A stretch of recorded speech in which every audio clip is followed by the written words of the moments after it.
ইকরা ইকরা ইকরা ইকরা ওয়ারাত্তিলিল কুরআনা তারতিলা। আসসালামু আলাইকুম ওরহমতুল্লাহি ওবরকাতুহ। বিসমিল্লাহ আলহামদুলিল্লাহ ওসসালাতু ওয়াসসালামু আলা রাসূলিল্লাহ ওয়া আলা আলিহি ওয়া আসহাবিহি আজমাইন, আম্মা বাদ। প্রিয় দর্শক শ্রোতা, আপনাদের প্রত্যেককে আমন্ত্রণ জানাচ্ছি পেনমিশন টিভির সাপ্তাহিক আয়োজন মাওলানা সফিউল্লাহ ফাউন্ডেশন নিবেদিত ইসলামী জ্ঞান জিজ্ঞাসা অনুষ্ঠানের আজকের পর্বে আপনাদের সঙ্গে আব্দুল কাহার রয়েছি। আমরা আজ যে বিষয়টি নিয়ে কথা বলতে চাই সেটি হচ্ছে ইসলামে মসজিদের ভূমিকা।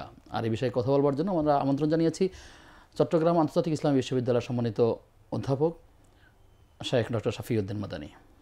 আসসালামু আলাইকুম ওয়া রাহমাতুল্লাহি ওয়া বারাকাতুহু। আচ্ছা, কেমন আছেন?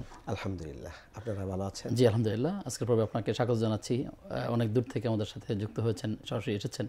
বারাকাল্লাহু ফিকুম। জাযাকুমুল্লাহু খাইরান। প্রিয় দর্শক, ইসলামে মসজিদের ভূমিকা, নেতৃত্ব, ন্যায় বিচার, শিক্ষা, এই সবগুলোর কেন্দ্রবিন্দু যদি আমরা চিন্তা করি, রাসূল সাল্লাল্লাহু আলাইহি ওয়াসাল্লামের সময় এই সবগুলো গুণের আয়োজন যেখান থেকে পরিচালিত হতো সেটা হচ্ছে মসজিদে নববী এবং নবীর মসজিদ। আমরা বাংলাদেশে মসজিদের শহর বলা হয়, ঢাকা শহর সহ সারা দেশকে মসজিদের শহর নগরী, কিন্তু আমাদের মসজিদগুলো আমরা সেভাবে চালাতে পারছি না কেন? কোথায় সেই বাধা বিপত্তিগুলো আছে? মসজিদে তাফসির করতে গেলে বাধা দেওয়া হচ্ছে, মসজিদে রাজনৈতিক আলাপ নিষেধ করা হচ্ছে, মসজিদ থেকে লোকদেরকে বের করে দেওয়া হচ্ছে, নানাভাবে ইসলামপন্থী মানুষদেরকে নানাভাবে বিতর্কিত করার চেষ্টা করছে। আমরা জানার চেষ্টা করব ইসলামের প্রাথমিক যুগের যে মসজিদগুলো ছিল, বিশেষ করে রসুলের যুগে, সাহাবায়ে কেরামদের যুগে, এর পরবর্তী বর্তমান সময়কাল পর্যন্ত এই সকল মসজিদগুলো কোন কোন কাজে ব্যবহার করা হতো, আমরা চাইলে সেখান থেকে কী কী শিক্ষা গ্রহণ করতে পারি, সেই বিষয়গুলো আজকে আমরা জানার চেষ্টা করব ইনশাআল্লাহ তাআলা। মোহতারাম, আপনি যে বিষয়টি শুনলেন যে ইসলামে মসজিদের ভূমিকা, রাসূল সাল্লাল্লাহু আলাইহি ওয়াসাল্লামের মসজিদ থেকেই সকল কার্যক্রম চলতো, যদি তার কোনো দৃষ্টান্ত আমাদেরকে শোনান যাতে আমরা আগ্রহী হতে পারি সেই বিষয়ে। ধন্যবাদ। বিসমিল্লাহি ওয়াসসালাতু ওয়াসসালামু আলা রাসূলিল্লাহ। মসজিদ একটা আরবি শব্দ। এই আরবি শব্দটি সাজদা থেকে আসছে, সুজুদুন থেকে আসছে। এটাকে বলা হয় সাজদার জায়গা। যদিও সেটা আরবি গ্রামারের দৃষ্টিকোণ থেকে এই ব্যবহারটি, এটাকে সাজ বলা হয়, মানে খুব রিয়ার ব্যবহার বলা হয়। মসজিদ এটা হওয়া উচিত ছিল মাসজাদ। আচ্ছা, তো যাই হোক, মসজিদ হলো সাজদার জায়গা।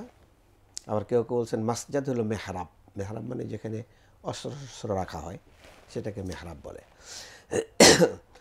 তাহলে আর শরীয়তের পরিবেশে মসজিদ বলা হয় যেই জায়গাটিতে একান্তভাবে ব্যক্তি তার মালিকানা দাবি ছাড়াই এটা আল্লাহর দ্বীনের জন্য নির্ধারণ করে দেবে, সেটা হলো মসজিদ। এই মসজিদ আবার দুই ভাগে বিভক্ত। একটা হলো মসজিদ আল জামে, যেখানে জুমার সালাত আদায় করা হয়, আর একটা হলো মসজিদ মুসাল্লা, যেখানে সাধারণ সালাত বা ওয়াক্তিয়া সালাত আদায় করা হয়।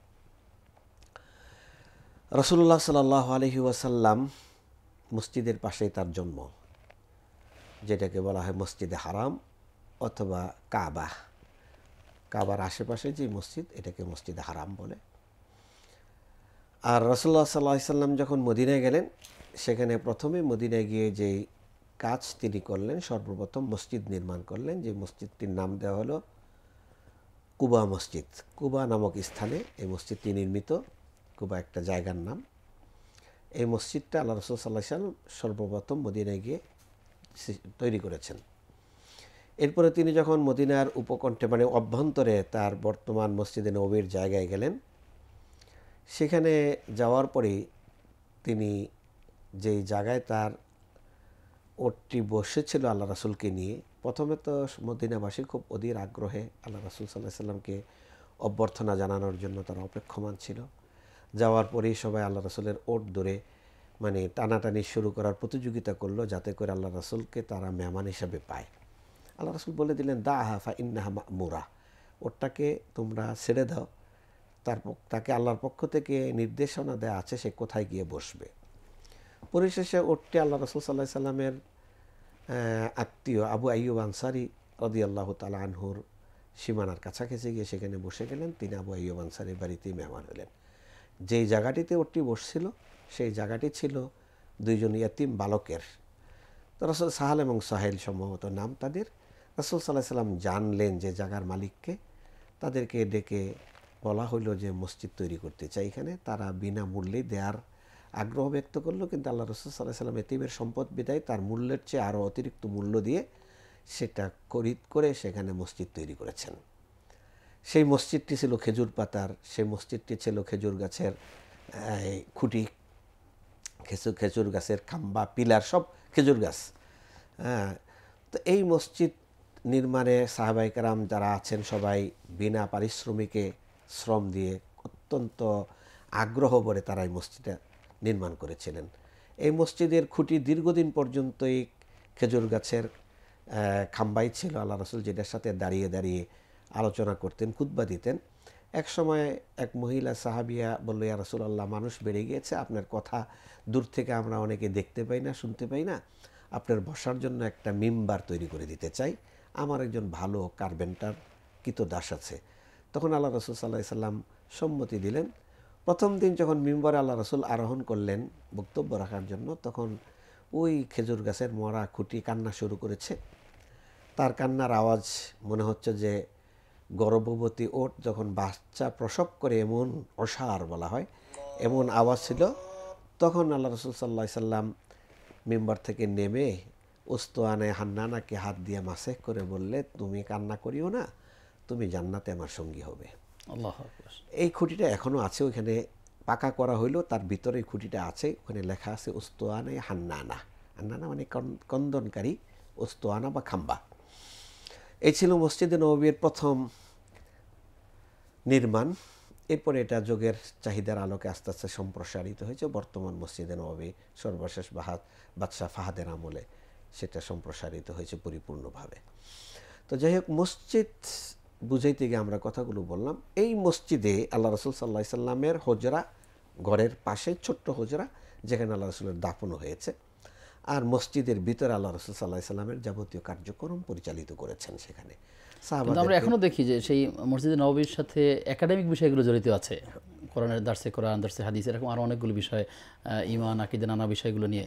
কিন্তু আমাদের সমাজে শুধুমাত্র মসজিদকে শুধুমাত্র সলাতের জন্যই ব্যবহার করা হয়, এর বাইরে কোনো কাজ করারও প্রয়োজন মনে করে না, আবার করেও না।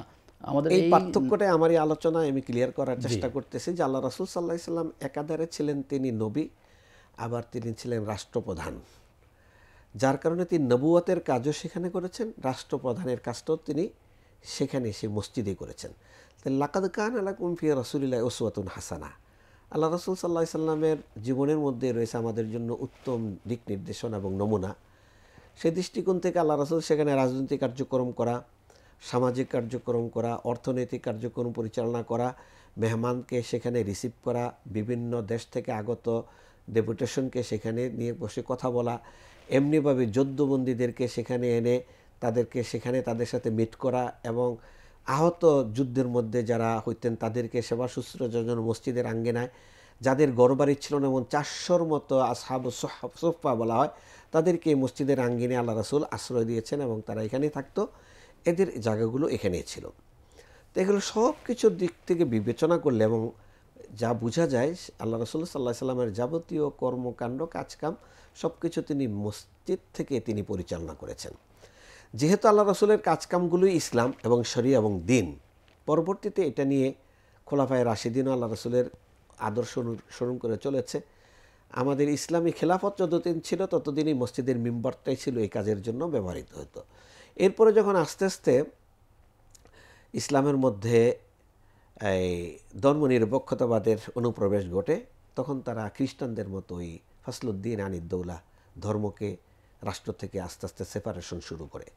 তখন দেখা যাচ্ছে যে রাষ্ট্রপ্রধান হয় যে দিন বুঝে না, ইসলাম বুঝে না, তখন সে মসজিদে ঢুকে খুতবা দিতে পারবে না, নামাজ ইমামতিও করতে পারে না।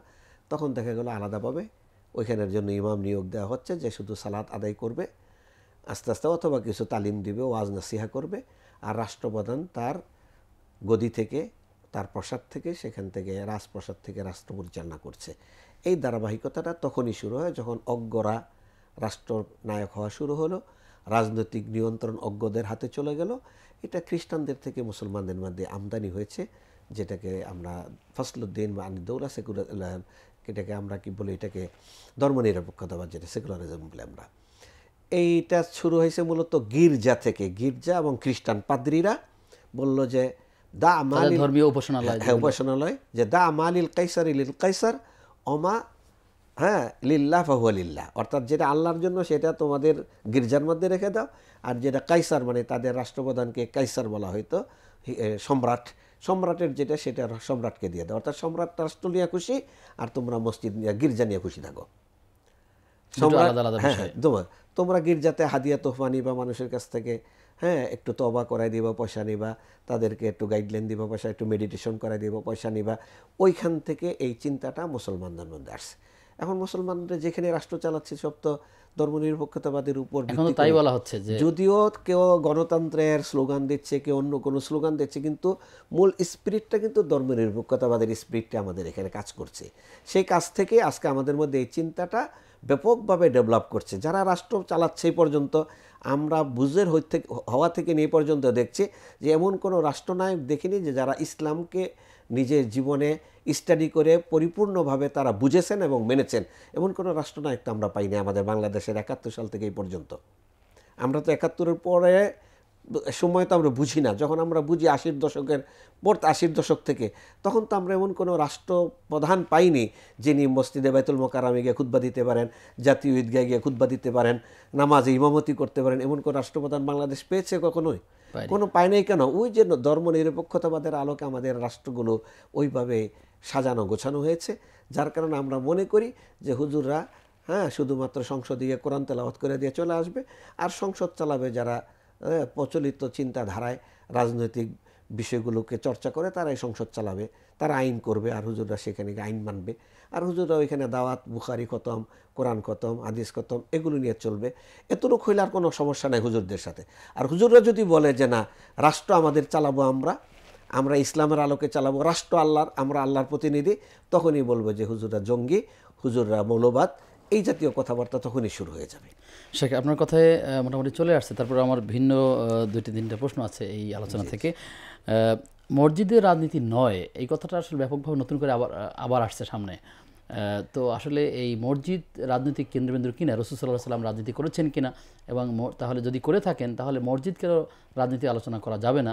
আর রাজনীতি বলতে আসলে তারা কোনটা বোঝাতে যাচ্ছেন যদি একটু আপনার মসজিদে রাজনীতি নেই, এই কথাটার আড়ালে লুকিয়ে আছে একটা অসৎ উদ্দেশ্য। মানে তারা যেই চাঁদাবাজির রাজনীতি করে, ধান্দাবাজির রাজনীতি করে, তারা যে দেশকে দেউলিয়া করার রাজনীতি করে, তারা যে স্বৈরতন্ত্রের রাজনীতি করে, এই রাজনীতিগুলো মসজিদে করা তো হারাম, এটা আমরা মনে করি। এটা ঠিক আছে। এর চেয়ে ভালো রাজনীতি যারা জানে না, তারা তো ওই হারামটা বলা তাদের জন্য যথাযথ। আর যারা মনে করে রাসূল সাল্লাল্লাহু আলাইহি ওয়াসাল্লাম একজন রাজনীতিবিদ ছিলেন, রাষ্ট্রনায়ক ছিলেন, তার আলোকে আমরা রাষ্ট্র চালাবো, তার আলোকে আমরা রাজনীতি করব, আর তার রাজনীতির কর্মসূচির মধ্যে প্রধান কর্মসূচি আল্লাহ দিয়েছেন, ইয়াতলু আলাইহিম আয়াতিহি ওয়াল্লাযী বা'আসা ফিল উম্মিয়িনা রাসূলাম মিনহুম ইয়াতলু আলাইহিম আয়াতিহি ওয়া ইউযাক্কিহিম ওয়া ইউআল্লিমুহুমুল কিতাবা ওয়াল হিকমা। এটা নবী হিসাবে 4টা কর্মসূচি আল্লাহ রাসূল পেয়েছেন, এই 4টা মসজিদে পালন করেছেন আল্লাহ রাসূল। এরপরে আল্লাহ রাসূল রাষ্ট্রনায়ক হিসাবে পেয়েছেন, আল্লাযীনা মাক্কান্নাহুম ফিল আরদি আকামুস সালাহ ওয়া আতাউয যাকাত ওয়া আমারু বিল মা'রুফ ওয়া নাহাউ আনিল মুনকার ওয়া লিল্লাহিল আকিবাতুল উমুর। এই 4টা কাজ করেছেন রাষ্ট্রনায়ক হিসাবে। তিনি রাষ্ট্রের ক্ষমতা পেয়েছেন, সালাত কায়েম করেছেন, যাকাত ভিত্তিক অর্থনীতি পরিচালনা করেছেন, হ্যাঁ। এরপরে আমরু বিল মা'রুফ, সৎ কাজের আদেশ, অন্যায় নির্মূল করা, এইটার উপর আল্লাহ রাসূল সাল্লাল্লাহু আলাইহি ওয়াসাল্লাম তার রাষ্ট্রের ফাউন্ডেশন গড়ে তুলেছেন রাষ্ট্রনায়ক হিসাবে। এই 4টা রাষ্ট্রনায়ক হিসাবে করেছেন, এটাও কোরআনেরই বিধান। আর এই 4টা করেছেন নবী হিসাবে, এটারও কোরআনেরই বিধান। অতএব এই 4টা তো যারা আজকে মসজিদে রাজনীতি নেই, তারা 4টার একটার মধ্যে তো তারা নাই। তারা যায় কখন মসজিদে গিয়ে, ভোট চায় কখন, টুপি লাগায় কখন, দাড়ি জামা পরে কখন, ভোটের সময় আসলে, অথবা জানাজায় কেউ মারা গেলে, হ্যাঁ, তখন জানাজার নামাজটাও জানে না অন্যরা। যখন এখন তো আজকে ক্যামেরার যোগ, ভিডিওতে ভাইরাল হয় তাদের নামাজের মানে অবাক করা দৃশ্যগুলো মানুষকে হাসায়। এরপরও আমরা বোকারা তাদের পিছনে দৌড়াই। কেন আমরা দৌড়াই এটা আমরাও ভালো বুঝি না কেন দৌড়াই। সেই হলো আমাদের অবস্থা। এই জন্য আমার একটা ঘটনা মনে পড়ে গেছে যে এক মসজিদের খাদেম সাহেব, পাশের বাসার একটা খাসি আসে, ছাগল এসে মসজিদ সে পরিষ্কার করে আঙ্গিনায় সেখানে হ্যাঁ ময়লা করে দিছে। তো বারবারই যখন করে, একদিন সে রাগ করে ঝাড়ু দিয়ে একটা বাড়ি মারছে। বাড়ু দেওয়ার পরে ছাগল খুব তার মতো করে আওয়াজ করছে। মালিক বেরিয়ে আসছে, এসে বললো যে হ্যাঁ, সে বোবা প্রাণী, বুঝে না বিদেই তো মসজিদে গেছে, আমি কি কোনোদিন মসজিদে যাই? আচ্ছা, হ্যাঁ। তো যারা বুঝে মনে করে, মানুষ এমন আছে মসজিদের আশেপাশে থাকে, মসজিদের সামনে ব্যবসা করে, দোকান করে, কিন্তু মসজিদে ঢোকে না। ঢোকে না তো। কতজন রাজনীতিবিদকে আপনি দেখেন যে সে মসজিদে গিয়ে সালাত আদায় করে, যারা দলের নেতৃত্ব দিচ্ছে, লিডারশিপ তাদের হাতে, এবং খুব কম মানুষই যাচ্ছে। মসজিদ সম্পর্কে বুঝেও না তারা। কোরআন যেমন আমাদের জন্য জীবনের অনেক সাথে, প্রার্থীকে এমন দেখা যায় যে এই নির্বাচনের আগে মুহূর্তে ঘোষণা এখন প্রত্যেকটা মসজিদে গিয়ে গিয়ে জুমার নামাজ আদায় করেন, মানুষের সাথে পরিচিত হওয়ার চেষ্টা করেন এবং তিনি ধার্মিক বা নামাজি এটা বলার একটা চেষ্টা করেন, অথচ 3 মাসের জন্য কোর্স, যেমন হজে গেলে 40 দিনের কোর্স পালন করে, হজের জন্য 40 দিনের কোর্স, আর ইলেকশনের জন্য 2-3 মাসের কোর্স। এই 3 মাস এই কোর্স পরিপূর্ণ হয়ে গেলে আবার 5 বছর পর্যন্ত তাকে খুঁজে পাওয়া যাবে না। এই হইল অবস্থা আমাদের দিনদারির। তাহলে বোঝা গেল তাদের নিয়তি গরমিল হয়েছে। এরাই তো ধর্মকে ব্যবসা করে, এরাই হলো ধর্ম ব্যবসায়ী মূলত। আর যারা জীবনের সর্ব অবস্থায় ধর্ম মানে তারা তো ধর্ম ব্যবসায়ী না, তারা ধর্ম চর্চাকারী, দিনদার, ইমানদার। আল্লাহ তাআলা এরকম জালেমের হাত থেকে আমাদেরকে রক্ষা করুন, বাংলাদেশকে রক্ষা করুন, আমিন। মোহতারাম, আপনি বলছিলেন যে সংসদে কোরআন তেলাওয়াত করা হয়। আমরা ঠিকই দেখি যে যখন কোনো অনুষ্ঠান শুরু হয়, সংসদ অধিবেশন, তার আগে কোরআন তেলাওয়াত করে, ঠিক একটু পরেই আবার গীতা পাঠ করা হয় বা হিন্দু ধর্মের কোনো একটা বিষয় থেকে সামনে নিয়ে আসা হয়। তারা যদি এটা বিশ্বাস করে যে এটাও ধর্ম এটাও ধর্ম, দুইটা ধর্মই ঠিক, এই লোকের ঈমান থাকবে কিনা? এটা তো তারা বিশ্বাস করে না, এটা রুসুম হিসেবে করে। আমার মনে হয় যে এটা বুঝে না বুঝে এটা করতে হয় মানুষকে বোঝানোর জন্য, যে আমরা কোরআন তেলাওয়াত করাচ্ছি, আবার অন্য ধর্মকে বোঝাচ্ছি, এটাও করতেছি, সেই জন্য তারা করতেছে এটা।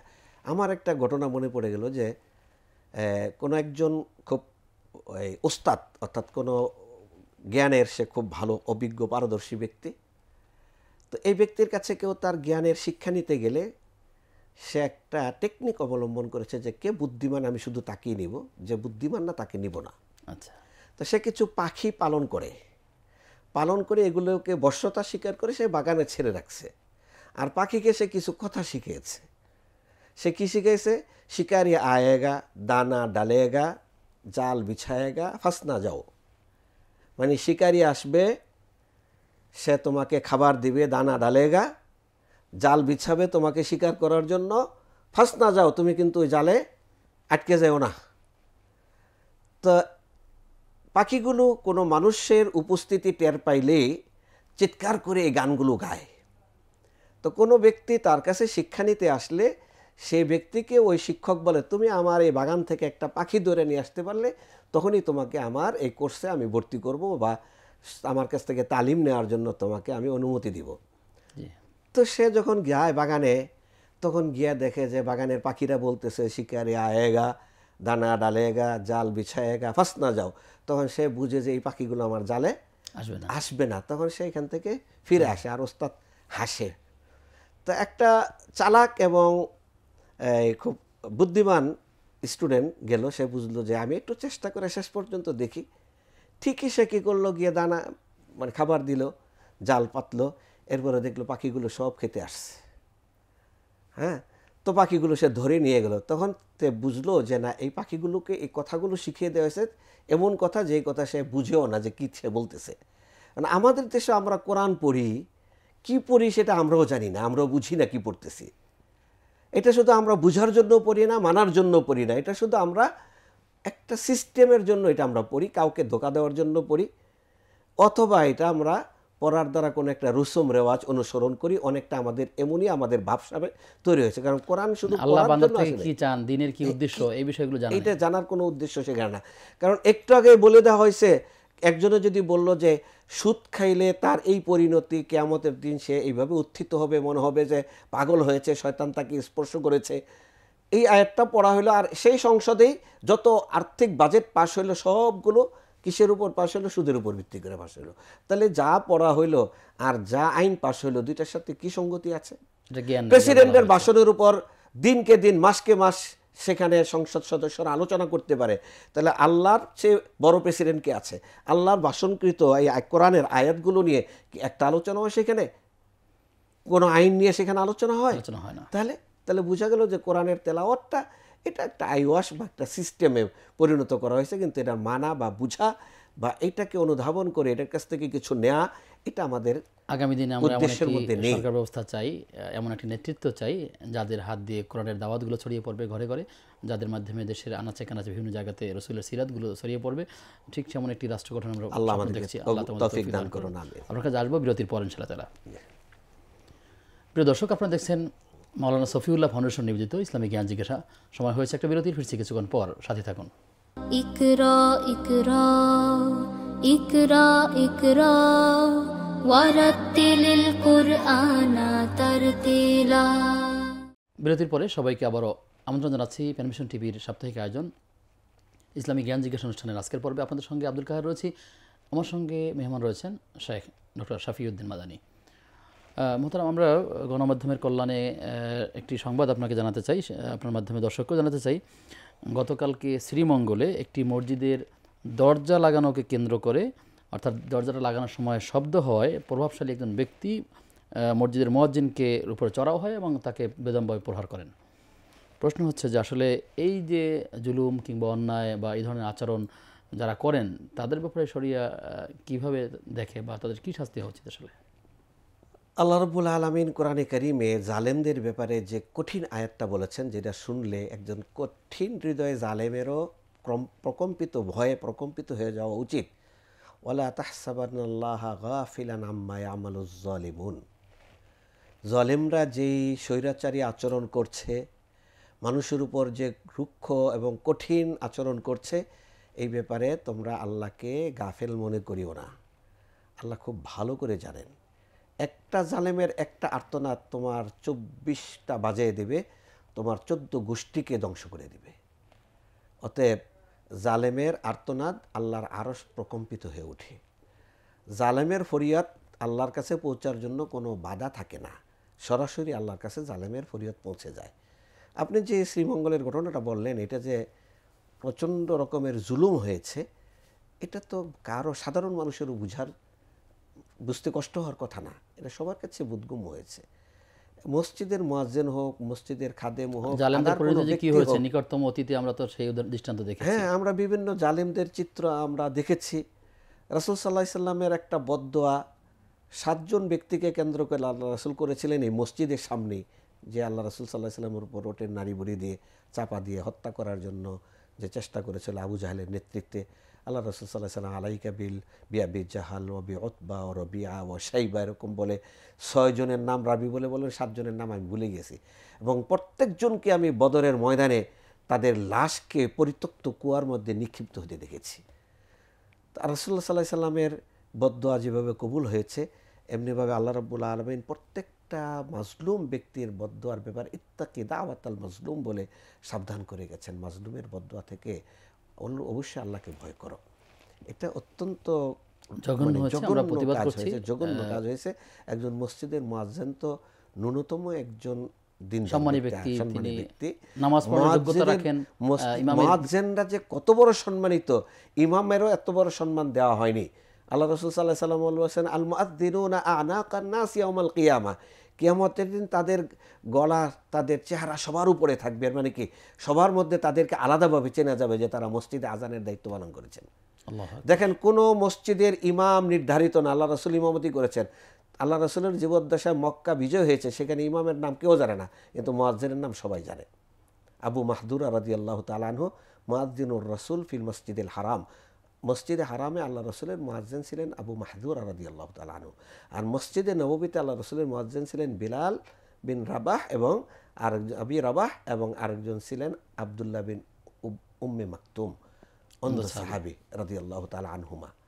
তো এই মুয়াজ্জিনদেরকে সবাই চেনে এবং ধারাবাহিকতায় সৌদি আরবের এই 2 মসজিদে ইমামের অনুপস্থিতিতে তো নামাজও পড়ান তিনি, তো একজন ইমাম। এই কথাটা একটু শেয়ার করে নেই যে ধারাবাহিকভাবে মসজিদে নববী এবং বাইতুল্লাহ তাদের বংশধররা এখন মুয়াজ্জিন, এবং তারা কোনো পারিশ্রমিক নেন না, এটা তারা সম্মানের জন্য করেন, আজান দেন। অতএব যেই জায়গায় তাদের চলার ক্ষমতা নাই, তারা পারিশ্রমিক নিলেও তাদের সম্মানটা তো আছে সেখানে। এই সম্মানটা আল্লাহ রাসূল সাল্লাল্লাহু আলাইহি সাল্লাম কর্তৃক প্রদত্ত সম্মান। মুয়াজ্জিনদেরকে আল্লাহ রাব্বুল আলামিন পক্ষ থেকে যে সম্মানের কথা আল্লাহ রাসূল ঘোষণা দিলেন, এই সম্মানের দিকে লক্ষ্য করে ওই জালেমের শোনা উচিত, বোঝা উচিত যে আমার অবস্থান কোথায় আর এই মুয়াজ্জিনের অবস্থান কোথায়।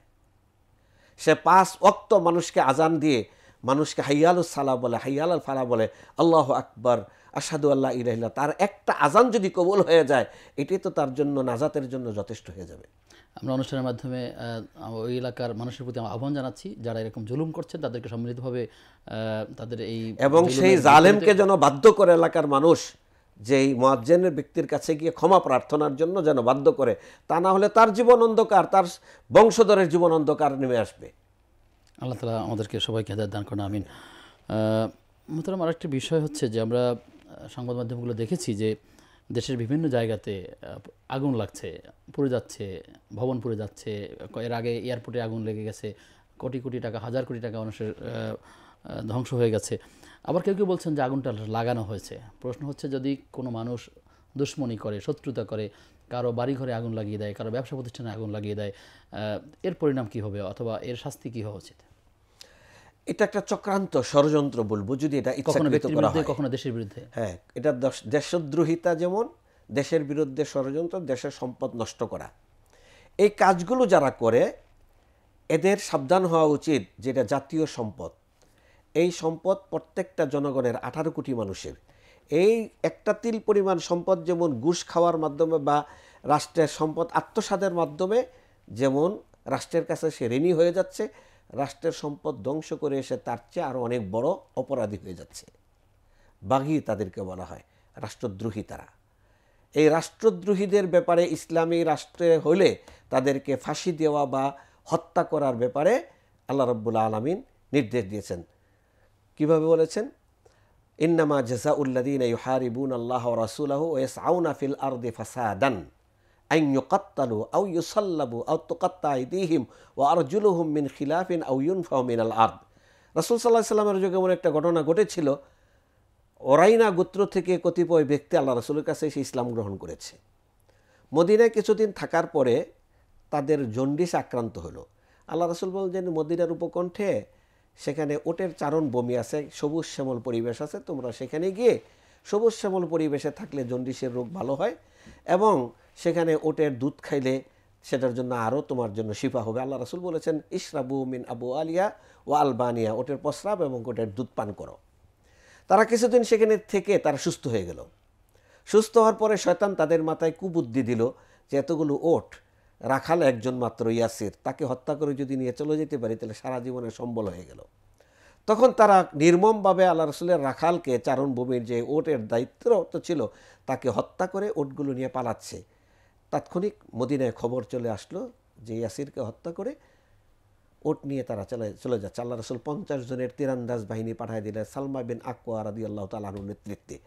তিনি দ্রুত গতিতে অশ্বারোহী হয়ে সবাইকে নিয়ে ওই অপরাধীদেরকে, রাষ্ট্রদ্রোহীদেরকে, রাষ্ট্রের সম্পদ আত্মসাৎকারীদেরকে পাকড়াও করলেন, করে নিয়ে আসলেন। আল্লাহ রাসূল জীবনে একটা কঠিন শাস্তি দিয়েছেন এদের ব্যাপারে, এবং এদের প্রত্যেককে যেভাবে তারা আল্লাহ রাসূলের রাখালকে হত্যা করেছে, আগে অঙ্গহানি করে, এরপরে তাকে আহত করে রৌদ্রের মধ্যে ফেলে রেখে, আল্লাহ রাসূল এদেরকে 7 জন না 8 জন ছিল, এদেরকে এরকম নির্মম শাস্তি দিয়েছিলেন। বিপরীত দিক থেকে আক্রমণ, হাত অপর দিকে, ওইদিকে। তাহলে এইটাই কোরআনে বলে দিয়েছে, ইন্নামা জাযাউল্লাযীনা ইউহারিবুনা আল্লাহ ওয়া রাসূলাহু, যারা আল্লাহর বিদ্রোহী হয়, রাসূলের আদেশের বিদ্রোহী হয় এবং রাষ্ট্রের সম্পদ ধ্বংস করে, বিপর্যয় সৃষ্টি করে এবং সেখানে অস্থিতিশীল পরিবেশ তৈরি করে, আন ইউকাত্তালু আও ইউসাল্লাবু আও তুকাত্তা আইদিহিম ওয়া আরজুলুহুম মিন খিলাফিন আও ইউনফাউ মিনাল আরদ। হ্যাঁ, তাদেরকে ইউনফাউ মিনাল আরদ, কমপক্ষে দেশান্তরিত করতে হবে, নাহলে তাদের মৃত্যুদণ্ড কার্যকর করতে হবে। এদেরকে ধরা এটা রাষ্ট্রের জন্য অত্যন্ত গুরুত্বপূর্ণ। রাষ্ট্র তো যে কোনো অপরাধ ধরে ফেলতে পারে, এত রাষ্ট্রের নিরাপত্তা ব্যবস্থা এবং রাষ্ট্রের গোয়েন্দা ব্যবস্থা,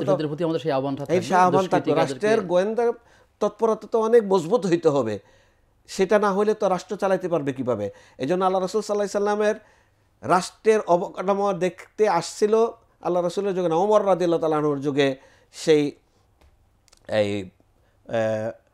পারস্য না থেকে মনে হয় রোমান থেকে প্রতিনিধিরা, যে তাদের সাথে যুদ্ধ করে আমরা টিকে উঠতেছি না, ব্যাপার কি, তোমরা গিয়ে দেখে আসো। তখন বলল যে মদিনায় গিয়ে দেখলাম, রাআইতু ফিল মাদিনাতি মুসলিমিনা ওয়া হুম লা ইয়াখদাউন ওয়া লা ইখদাউন, মদিনায় এক শ্রেণীর মানুষ পাইলাম তারা নিজেরা ধোঁকা খায়ও না, ধোঁকা দেয়ও না। তো রাষ্ট্র যারা চালাবেন, ধোঁকা কেন খাবেন আপনারা? ধোঁকা খাওয়াও যাবে না, ধোঁকা দেওয়াও যাবে না। হে হলো প্রকৃত মুসলিম, এলো মুসলিম কওয়ি, শক্তিশালী মুসলিমকে, যে ব্যক্তি আহাব্বু ইলাল্লাহি ওয়া রাসূলিহি, আল্লাহ এবং আল্লাহ রাসূলের কাছে প্রিয় মুসলিম হলো যে শক্তিশালী মুমিন হবে।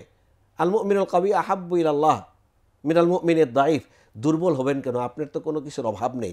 রাষ্ট্র পরিচালনা করেন, গোয়েন্দা তৎপরতা মজবুত করেন এবং সেভাবে দৃঢ়তা নিয়ে রাষ্ট্র চালাতে হবে। আমাদেরকে ধোঁকা খাওয়া যাবে না, ধোঁকা দেওয়া যাবে না। আজকে একটা অগ্নিকাণ্ডের বিচার যদি সুষ্ঠুভাবে হয়, আর ফার্দার কেউ সাহস করবে না দ্বিতীয়বার এই জাতীয় ঘৃণিত এবং ধ্বংসাত্মক কাজ করার জন্য, তারা সাহস করবে না। আমরা সেটাই প্রত্যাশা করছি। আল্লাহ তাআলা তাদের শুভ বুদ্ধির উদয় করুন, সেই জন্য দোয়া চাচ্ছি, আল্লাহ তাআলার আশ্রয় চাচ্ছি। প্রথমে আমরা উত্তরাতে একটা ঘটনা দেখেছি যে একজন মসজিদের ইমাম খতিব, যিনি ফ্যাসিস্ট সরকারের আমলে তাদের সহযোগী ছিল, তিনি বাংলাদেশ জামাত ইসলামীকে নিয়ে একটি বক্তব্য দিয়েছেন এবং তাদের দলের নানা বিষয়গুলো নিয়ে তারা কথা বলেছেন এবং লোকজনকে সতর্ক করছেন যাতে তারা অনুসরী না হয় এভাবে, যদিও তিনি রাজনৈতিক একটা দল হয়ে কথাগুলো বলেছেন। এইটার বিপরীতে আবার ওই স্থানীয় সংগঠন তাদেরকে একটা চিঠি দিয়েছেন সতর্ককরণ হিসাবে। এটাকে তারা অন্যভাবে বলছেন যে এখনই ইমামদেরকে তারা কন্ট্রোল নেওয়ার চেষ্টা করছে, ক্ষমতায় আসলে যেন কী হবে। তো এটা হলো ধারণা বশবত। তো প্রশ্ন হচ্ছে যে কোনো একটা ইসলামিক দলকে নিয়ে এরকম মসজিদের মধ্যে বিতর্কিত বক্তব্য দিয়ে তাদেরকে সমাজের মধ্যে অস্থিতিশীল তৈরি যারা করে, তারা যে ইমাম হিসেবে কত দায়িত্ব পালন করছে বা তার নৈতিকতার জায়গাতে কতটুকু সরে এসেছে, আবার বিপরীতে আরেকটা ধারণাপ্রসূত বক্তব্যকে টেনে নিয়ে এসে আবার সমাজে বিভিন্ন ধরনের বিশৃঙ্খলা চলার সৃষ্টি করছে। তো এদের ব্যাপারে আসলে কি বলবেন আপনি? কোরআনে কারিমে আল্লাহ বলছে, ওয়া আসলিহ ওয়ালা তাত্তাবি সাবিলাল মুফসিদিন, তুমি সমাজের মধ্যে ইসলাহ করো, সংস্কার করো, যারা বিপর্যয় সৃষ্টিকারী তাদের পথে চলিও না, তুমি ওদের পথ অনুসরণ করিও না। যদি ব্যক্তি ইমাম হয়, খতিব হয়, যেই হোক, তার পথ হইতে হবে কোরআনের দিক নির্দেশনার আলোকে, ইসলাহ হইতে হবে কোরআন সুন্নাহর আলোকে। ইসলাহ হওয়া যাবে না বিপর্যয়কারীদের পথ অনুসরণ করে। কারোর সাথে আমার মতের ভিন্নতা থাকতে পারে, তার সাথে আমি টেবিলটাকে বসবো, তার সাথে আমি সমাধানের জন্য অন্য কোনো পদ্ধতি অবলম্বন করব। মসজিদের যেমন জামাত ইসলামের মানুষ নামাজ পড়বে, সব রাজনৈতিক দলের লোকের নামাজ, সে সবার ইমাম, সবার প্রতি তার সমান ভালোবাসা থাকতে হবে। আল্লাহ রাসূল সাল্লাল্লাহু আলাইহি সাল্লাম বিদায় হজ্জে 1,44,000 মানুষকে সামনে রেখে বক্তব্য দিয়েছেন। সবাই মনে করছে যে আল্লাহ রাসূল আমাকে দিকে তাকিয়ে কথা বলছেন। আইয়ুহান নাস বলে যে তাকাইলেন, একেবারে যেদিন ওই দিন মুসলমান হয়েছে সেই সাহাবাটাও এত ভালোবাসা দিয়ে আল্লাহ রাসূলের বক্তব্যগুলো শুনেছেন, মনে হয়েছে আল্লাহ রাসূল আমাকে সম্বোধন করে কথা বলছে। এই জন্য একজন খতিবের পার্সিয়ালিটি থাকা যাবে না, সমস্ত উদারতার জায়গায় তাকে নিজেকে আসন দিতে হবে। তিনি যে একটা রাজনৈতিক দলের সাথে মিশে গেছেন তার আচরণে, সেটা মনে হইল। ধরলাম কোনো ভুল হয়েছে, কারো হইতেই পারে, ভুলের ঊর্ধ্বে তো কেউ না। হ্যাঁ, তাকে ইসলাহ করার অনেকগুলো পথ আছে, ইসলামী শরীয়ত সেই পথগুলো আমাদেরকে শিখিয়েছেন। আবার আল্লাহ বলছেন ওয়াত্তাকুল্লাহ ওয়া আল্লিমুকুমুল্লাহ, তাকওয়ার নীতি অবলম্বন করে আল্লাহ আরও ভালোটা শিখিয়ে দিবেন তোমাকে। তা আমার মধ্যে তাকওয়া এলো কোথায়? আমি তো তাকওয়া নীতি অবলম্বন করলাম না, আমি তো মুফসিদিনদের বিপর্যয়কারীদের পথে চললাম। তো বিপর্যয়কারীদের পথে তো একজন খতিব চলতে পারে না, একটা ইমাম চলতে পারে না। কেউ যদি ভুল করে তাহলে তার কারেকশন দিতে হলে তো সঠিক ওয়েতেই সেটা দিতে হবে, অবশ্যই দিতে হবে। সেভাবে ইসলামী শরিয়া ভুল ধরায় দেওয়ার অনেকগুলো ওয়ে দিয়েছে আমাকে। একজন দাঈ আল্লাহ যিনি হবেন, মসজিদের মিম্বার যিনি অলংকৃত করবেন, সেই ব্যক্তির ভিতরে ওই দূরদর্শিতা থাকতে হবে। ওই দূরদর্শিতা থাকলে তিনি একজন যোগ্য খতিব হিসেবে নিজে আল্লাহর কাছে প্রমাণ করতে পারবেন। আমার তো কথা এবং খুতবা, আমার আলোচনা, আমার অন্তর সব কিছু আল্লাহর হাতে জিম্মি। আল্লাহ রাব্বুল আলামিন ভালো করে সেগুলো পরখ করছেন। অতএব দুনিয়ার মানুষকে আমার বাহাবা দিল, খারাপরা বাহাবা দিল না ভালোরা বাহাবা দিল, এটা আমাকে দেখতে হবে।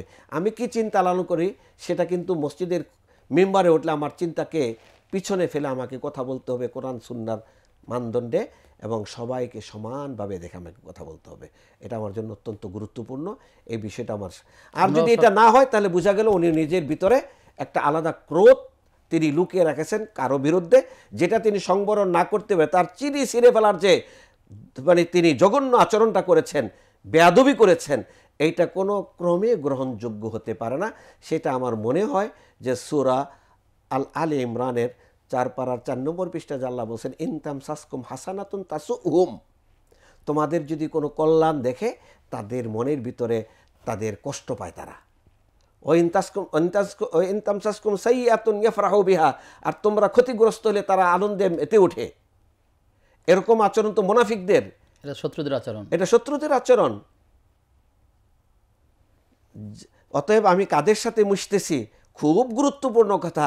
এক সাহাবী বলতেছেন, ইয়া রাসূলুল্লাহ, আমি আপনাকে না দেখলে বাসায় গেলে খুব অস্থির হয়ে যাই, কিছু সময়ের জন্য আপনাকে না দেখলে আমি অস্থির হয়ে যাই। তো দুনিয়াতে তো একটু অস্থিরতা লাগলে দৌড়ে এসে আপনাকে দেখি, আপনিও সারা জীবন দুনিয়াতে থাকবেন না, আমিও থাকবো না। মৃত্যুর পরে আপনার স্থান হবে জান্নাতের সর্বোচ্চ মাকাম, আর আমি জান্নাতে যাব কিনা সেটারও গ্যারান্টি নেই। আর গেলেই বা কোথায় থাকবো, আপনাকে আমি কোথায় পাবো? আমার জান্নাত তো আমার আনন্দের জায়গা হবে না, বিষাদের জায়গা হয়ে যাবে আপনাকে না দেখতে পারলে। তখন আল্লাহ রাসূল কি বললেন? আলমার ও মামান আহাব্বা, ব্যক্তি তার সাথে জান্নাতে সঙ্গী হবে যাকে সে মন প্রাণ থেকে ভালোবাসে। আমি কাকে ভালোবাসলাম? যে বলে আমি শরিয়া আইনে বিশ্বাস করি না তাকে ভালোবাসলাম, নাকি যে বলে যে আমি আল্লাহর আইন চাই তাকে ভালোবাসলাম? এইটা বুঝে আমি যত বড় খতিব হই আর ইমাম হই, আল্লাহ রাসূলের হাদিস তো আমি পাশ কাটায় চলতে পারবো না। আলমার ও মামান আহাব্বা, ব্যক্তি তার সাথেই আল্লাহ তাকে স্থান দিবেন যে যাকে সে মনে প্রাণে ভালোবাসে। আপনার কথাটা চলে আসছে আমার প্রশ্নটা, আমি প্রশ্নটা না করলেও পারতাম। তিনি বলছেন যে বাংলাদেশ জামাত ইসলামী যারা অনুসারী তাদের আকীদা খারাপ, অথচ তিনি যেই দলের সাথে আছেন তারা বলছেন আমরা শরিয়া আইন বিশ্বাস করি না। তো আকীদা খারাপ কোন দৃষ্টিকোণ থেকে, কিংবা এই দুইটা যে বক্তব্য সরাসরি বলছেন তাদের সাথে তারা জোট করতে পারছেন, অথচ ইসলামী ধরনের লোকদের সাথে জোট করতে পারছেন না, এটি তো বোঝা যায় তাদের মধ্যে মনের মধ্যে ভিন্ন কোনো উদ্দেশ্য আছে। এটা আমি বলবো যে আলী রাদিয়াল্লাহু তাআলা আনহুর যুগে এক শ্রেণীর মানুষ যারা খাওয়ারেজ ছিল, খারিজি বলতো, একটা খারিজি একটা ফেরকার নাম, উপদল ইসলামে যাদের ভ্রান্ত আকীদা। আলী রাদিয়াল্লাহু তাআলা আনহু যখন মসজিদে বক্তব্য দিচ্ছেন, খুতবা দিচ্ছেন, তারা দাঁড়িয়ে বলল যে আলী রাদিয়াল্লাহু তাআলা আনহু যখন মুআবিয়া রাদিয়াল্লাহু তাআলা আনহুর সাথে দ্বন্দ্ব চলে তখন একটা সালিসি ভোট করে দিয়েছিলেন। তখন ওই দলগুলো এটা চাচ্ছিল না যে সালিসি ভোট হইলেই তো আপোষ হয়ে যাবে, আর আপোষটা তারা চাচ্ছে না। তখন তারা স্লোগান দিল, ইনিল হুকমু ইল্লা লিল্লাহ, আমরা মানুষের সালিশ মানি না, আল্লাহর বিধান মানি। তখন আলী রাদিয়াল্লাহু তাআলা আনহু কি তাদের কথা সাড়া দিয়া বলছেন মারহাবা, মাশাআল্লাহ, আমার মুসল্লিরা চমৎকার কথা বলছে, এই কথা বলছিলেন? নাকি বলছেন কালিমাতু হাক্কিন উরিদা বিহাল বাতিল, কথা সত্য উদ্দেশ্য খারাপ, কথা সত্য উদ্দেশ্য খারাপ। অতএব যারা এই জাতীয় সত্য কথার আড়ালে খারাপ উদ্দেশ্য লালন করে সেটা তো আমাদের কাছে স্পষ্ট, তার উদ্দেশ্য কী, সে কার সাথে মিশে, কার সাথে চলে। আকীদা খারাপ এই কথা একটা স্লোগানে পরিণত করেছেন আপনি। এই আপনার মন করে আপনার আকীদা আপনি যাচাই করেন কোরআন সুন্নাহর আলোকে। আপনার আকীদার মধ্যে দেখবেন যে আল্লাহ অস্তিত্ব নাই, আল্লাহর আকার নাই, কত কিছু আপনি বলবেন। তখন আপনার আকীদার মধ্যে আপনি বলবেন যে আল্লাহ রাব্বুল আলামিন সব জায়গায় আছে, কত খারাপ, মানে এই জাতীয় আকীদাগুলো কত গর্হিত। আর আপনি কি বলে আপনি আকীদার কি বুঝেন যে আপনি জামাত ইসলামের আকীদা খারাপই কথা বলেন? দেশের তাদের প্রতি আমাদের আহ্বান থাকলো আসলে তারা সুন্দর একটা পরিবেশ পরিস্থিতি বজায় রাখবেন এবং যেই ফোরামে যেই কথাগুলো বলা দরকার তারা সেই কথাগুলো স্ট্যান্ডার্ডটি বজায় রাখবেন, আমরা সেই প্রত্যাশা করছি। আমরা শেষ করবো, শেষের দিকে চলে এসেছি। আরেকটা বিষয়ের দৃষ্টি করতে চাই। আমরা নোয়াখালীতে একটি মসজিদে দেখলাম, সেখানে দার্সে কোরআনে যারা বসেছিল, অনুসারী ছিল, কোরআনের দর্শ শুনতেছিল, তাদের উপরে অতর্কিত হামলা হয়েছে। কোনো একটি গোষ্ঠী, কোনো একটি দল হামলা করেছে। তো এই বিষয়ে যারা কোরআনের কথাগুলো শুনতে বাধা দেয়, কোরআনের মসজিদ থেকে তাদেরকে বিতাড়িত করে, তাদের শাস্তি কি আসলে? এই তো আল্লাহ রাসূল নবীর কাজ করতেছেন, ইয়াতলু আলাইহিম আয়াতিহি ওয়া ইউযাক্কিহিম ওয়া ইউআল্লিমুহুমুল কিতাবা ওয়াল হিকমা। এই চারটা হলো নবীর দায়িত্ব। এই দায়িত্বগুলো রাসূল সাল্লাল্লাহু আলাইহি সাল্লাম পৃথিবী থেকে যাওয়ার আগে বলছেন যে আমি তোমাদের হাতে, তোমাদের কাজে অর্পণ করে গেলাম আমানা হিসাবে। সেই দায়িত্ব বাধা দিয়েছে, এটা রাসূল সাল্লাল্লাহু আলাইহি সাল্লামের কাজে বাধা দিয়েছে। নবীর দায়িত্ব সাহাবাদের করেছেন, সাহাবাদের দায়িত্ব পরবর্তী জেনারেশন করেছেন, যুগ যুগ ধরে ইমানদাররা সেই দায়িত্বগুলি তো পালন করবে। এটা তো যুগের আলেমদের উপর চাহিদা। আজকে রাসূল সাল্লাল্লাহু আলাইহি সাল্লাম মসজিদে যে দায়িত্বটা পালন করেছেন, তারাও একটা অসৎ উদ্দেশ্যে অসৎ স্লোগান দিয়ে এই কাজটা, এই প্রোগ্রামটা বাধাগ্রস্ত করছে। অতএব এটার ব্যাপারে আল্লাহ নিজেই সতর্ক করেছেন, অমান আযলামু মিম্মান মানাআ মাসাজিদাল্লাহ আন ইউযকারা ফিহা ইসমুহু ওয়া ইয়াসআ ফি খারাবিহা। আল্লাহর কোরআনের এই আয়াতটা পড়ে দেখলে সবাই বুঝবে যে এই আয়াতেরই আলোকে তারা সবচেয়ে বড় জালেমে পরিণত হয়েছে, যারা আল্লাহর দ্বীন চর্চা করা, আল্লাহর কোরআন নিয়ে চর্চা করা, নবী সাল্লাল্লাহু আলাইহি সাল্লাম যেই দায়িত্বগুলো পালন করেছেন এটার থেকে বাধা দিচ্ছে এবং মসজিদকে বিপর্যস্ত করছে। উলাইকা মা কানা লাহুম আন ইয়াদখুলুহা ইল্লা খাইফিন লাহুম ফিদ দুনিয়া খিজিয়ুন, তাদের জন্য পার্থিব জীবনে লাঞ্ছনা রয়েছে, ওয়ালাহুম ফিল আখিরাতি আযাবুন আলিম আযীম, তাদের পরকালে কঠিন শাস্তি রয়েছে। এটা আল্লাহর কোরআনই বলে দিয়েছে একই আয়াতে। তারা অত্যন্ত অত্যন্ত গর্হিত কাজ করেছে, আল্লাহর দিনের সাথে দৃষ্টতামূলক কাজ করেছে, যেটার দায়িত্ব আল্লাহ রাব্বুল আলামিন, শাস্তি দেওয়ার দায়িত্ব আল্লাহ নিজেই। আযাবুন আযীম। আল্লাহ তাআলা এরকম জালেমদের হাত থেকে আমাদেরকে বাংলাদেশকে রক্ষা করুন। মহতারাম, আমরা শেষ করব প্রশ্ন থেকে যে আলোচনা যেহেতু এসেছে, কথাগুলো পরবর্তীতে পাওয়া কঠিন হবে। আপনি বলছিলেন যে মেহরাব মানে হচ্ছে অস্ত্র রাখার জায়গা। এটা যদি আপনি ব্যাখ্যাটা না দিলে হয়তো কারণ মাঝে ভুল বোঝাবুঝি হবে। আসলে এই অস্ত্র রাখার জায়গা বলতে কি বোঝানো হয়? আমাদের সমাজেও মসজিদে মেহরাব আছে, আপনি প্রাসঙ্গিকতা যদি একটু বলেন। মেহরাব আসলে মসজিদের অন্তর্ভুক্ত কিনা এই বিষয়টা নিয়ে বিভিন্ন সময় বিভিন্ন কথা আছে আলেমদের। মেহরাব হলো হারবুন থেকে আসছে। হারবুন হলো মেহরাব, মানে যেখানে হারবের যন্ত্র রাখা হয়। মেহরাবুন মিফআলুনের ওজনে, যেটা আল আর সিগা, মানে আলা মানে যন্ত্রের সিগা। তো এটা হলো যুদ্ধ করার যন্ত্র। এটা শুরু হয়েছে কখন? যখন থেকে ওমর রাদিয়াল্লাহু তাআলা আনহুর তো কোনো ধরনের দেহরক্ষী ছিল না, তারপরও তিনি দেহরক্ষী না থাকার কারণেই হোক, যেভাবে হোক, তিনি তো আততায়ীদের হাতেই শহীদ হয়েছেন। হ্যাঁ, তা শহীদ হয়েছেন আবু লুলু মাজুসির হাতে। এরপরে ওসমান রাদিয়াল্লাহু তাআলা আনহু তো বিদ্রোহীদের হাতে শহীদ হইলেন। আলী রাদিয়াল্লাহু তাআলা আনহু খারিজি আব্দুর রহমান মুলজিমের হাতে শহীদ হইলেন। পরবর্তীতে যারা খলিফা হইল, আব্বাসীয় আমল হোক, উমাইয়া শাসন হোক, তারা তাদের দেহরক্ষীদেরকে দাঁড় করায় রাখত মসজিদে। তিনি তো ইমামতি করতেন, ওই যে বাড়তি অংশ অস্ত্র নিয়ে সেখানে দাঁড়ায় থাকতো, আর তিনি ইমামতি করতেন, খুতবা দিতেন। এইখান থেকে সম্ভবত মেহরাব শব্দটা আসছে। ওহুয়া কাইমুন ইসাল্লি ফিল মিহরাব হুনালিকা দাআ যাকারিয়া রাব্বা ক্বালা রাব্বি হাবলি মিন লাদুনকা যুররিয়াতান তাইয়্যিবাতান। হ্যাঁ, ফানাদাতুল মালাইকাতু ওয়া হুয়া কাইমুন ইসাল্লি ফিল মিহরাব। তিনি মেহরাবে দাঁড়িয়ে নামাজ পড়েছেন। মসজিদের যে বাড়তি অংশটা তিনি ইমামতি করেছেন, সেখানে দাঁড়িয়ে নামাজ পড়েছেন। মেহরাব এই অর্থ মেহরাব বলে। মসজিদের ওই অতিরিক্ত অংশটা, ওইটাকেও মেহরাব বলে। ওইখানে অস্ত্র রাখুক, অস্ত্র বা অস্ত্র নিয়ে পাহারা দেখ, এখান থেকে এই শব্দটার উৎপত্তি বলেও অনেকে মন্তব্য করেছেন। এখানে এই জন্য আমি বলছি যে এটা অস্ত্র রাখার জায়গা, শব্দের দিক থেকে এটা বোঝা যায় যে অস্ত্র রাখার জায়গা থেকে এই শব্দটা আসছে। জি, শুকরিয়া আপনাকে। ইসলামে মসজিদের ভূমিকা, এই বিষয়ে আমরা অনেকগুলো চমৎকার চমৎকার তথ্য আপনার থেকে পেলাম। আল্লাহর কাছে দোয়া করি আল্লাহ তাআলা যেগুলোর মধ্যে কল্যাণ আছে, যেগুলো আমাদের করণীয় আছে আচরণ করতে পারি, যেগুলো বর্জন করার বিষয় তার জন্য বর্জন করতে পারি, আল্লাহ আমাদেরকে তৌফিক দান করুন। আপনার জন্য দোয়া করি আল্লাহ আপনার হায়াতে বারাকা দান করুন। বারাকাল্লাহু ফিক। আল্লাহুম্মা আমিন। আল্লাহুম্মা তাকাব্বাল জামিআ। আমিন ইয়াকুম। প্রিয় দর্শক, আপনারা দেখছেন মাওলানা সফিউল্লাহ ফাউন্ডেশন নিবেদিত ইসলামী জ্ঞান জিজ্ঞাসা। আমরা আজকে এখানে যতগুলো বিষয়ে কথা বলেছি, প্রত্যেকটা বার্তা আমরা দেওয়ার চেষ্টা করেছি কোরআন এবং সুন্নাহর আলোকে। আল্লাহ তাআলা আমাদেরকে এই বিষয়গুলো বুঝে বুঝে আমল করার তৌফিক দান করুন। প্রিয় দর্শক, আজ পর্যন্তই। আগামী অনুষ্ঠান দেখবার আমন্ত্রণ জানিয়ে আজকের মতো বিদায় নিচ্ছি। আসসালামু আলাইকুম ওয়া রাহমাতুল্লাহি ওয়া বারাকাতুহু।